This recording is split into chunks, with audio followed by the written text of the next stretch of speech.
Hello everyone, welcome to my mini blog. অনেক দিন বাড়িতে থাকার পর আজ আমার ইউকে যাওয়ার পালা।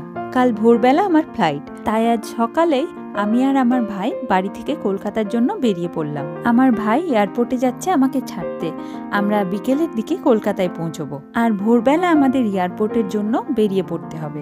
মালদা থেকে ট্রেনে করে দুজনে মিলে গল্প করতে করতে পৌঁছে গেলাম কলকাতা। লাগেজগুলো আমার প্রচুর ভারী, কিন্তু আমার কাছে একটু হেল্পও নিচ্ছে না। দুজনে মিলে ভিডিও করতে করতে কলকাতা স্টেশনের বাইরে থেকে ক্যাবে করে চলে যাচ্ছি এক আন্টির বাড়ি। ক্যাবে বসে ভাবছিলাম আর কতদিন পর যে আবার বাড়ি আসবো। আমার ফ্লাইট সকাল 6টার দিকে, তাই 2টোর দিকেই এয়ারপোর্টের জন্য বেরিয়ে পড়েছিলাম। এয়ারপোর্ট পৌঁছে খুব মন খারাপ হচ্ছিল। এখন তো এই জায়গাটা দেখলেই ভেতরটা কেমন করে আমার ভাইকে ছেড়ে এয়ারপোর্টের ভেতরে ঢুকে পড়লাম। Luggage check in, security check in করে গেটের সামনে গিয়ে কিছুক্ষণ বসে থাকার পর বোর্ডিং স্টার্ট হয়ে গেল।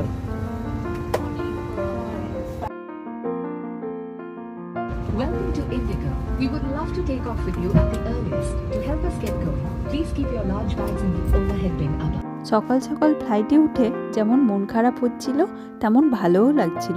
আর কিছুক্ষণের মধ্যে মুম্বাই পৌঁছে যাব।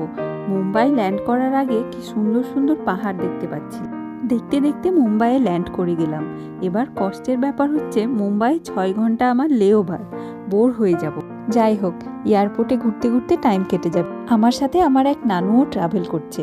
গল্প করতে করতে টাইম পেরিয়ে যাবে। যদিও আমাদের টার্মিনাল চেঞ্জ করতে হলো, বাসে করে মোটামুটি 8 ঘন্টা আসতে হলো। কিছুক্ষণ বাইরে বসে আবার সিকিউরিটি চেক ইন করে ভেতরে ঢুকে পড়লাম। ওখানে একটু ঘুরলাম, এটা সেটা দেখলাম, একটু কফি খেলাম। আর মুম্বাই এয়ারপোর্টটা দারুণ দেখতে। তারপর অনেক টাইম আছে ভেবে গেটের সামনে গিয়ে বসে পড়লাম। ভাবছিলাম বোর হব, কিন্তু কি সুন্দর টাইম পেরিয়ে গেল। বোর্ডিংও স্টার্ট হয়ে গেল। প্রায় 11-12 ঘন্টার জার্নি আমাদের। বসে বসে মুভি দেখলাম, একটু ঘুমোলাম, আর সব থেকে বেশি বোর হলাম। এইভাবেই পৌঁছে গেলাম লন্ডন। এবার দৌড়ে গিয়ে ইমিগ্রেশন করে লাগেজ নিয়ে ভাগতে হবে। এবার লাগেজ নিতে গিয়ে দেখি লাগেজ আসছে না। নানুর লাগেজের সাথে আমার একটা লাগেজ ছিল, সেটা এসছে, কিন্তু আর একটা পাচ্ছি না। তারপর শুনছি অনেকেই পাচ্ছে না। তখন জানতে পারলাম লাগেজ আজকে পাবো না, ওরা হোম ডেলিভারি করে দেবে। সবার চোখে মুখে টেনশনের চাপ।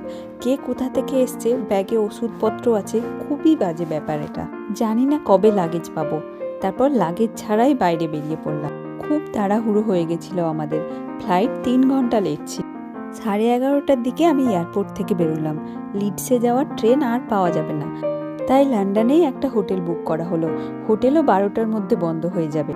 দৌড়ে দৌড়ে পৌঁছে গেলাম হোটেলে। রিসেপশনে কি সুন্দর পুচকু পুচকু চকলেট রাখা। তাহলে আজকের এই ছোট্ট ব্লগটা এখানেই শেষ করছি। দেখা হবে পরের একটা ব্লগ নিয়ে। ব্লগটা ভালো লাগলে একটা লাইক করে দেবেন, আর কমেন্ট সেকশনে জানাতে ভুলবেন না কেমন লাগলো। Good night.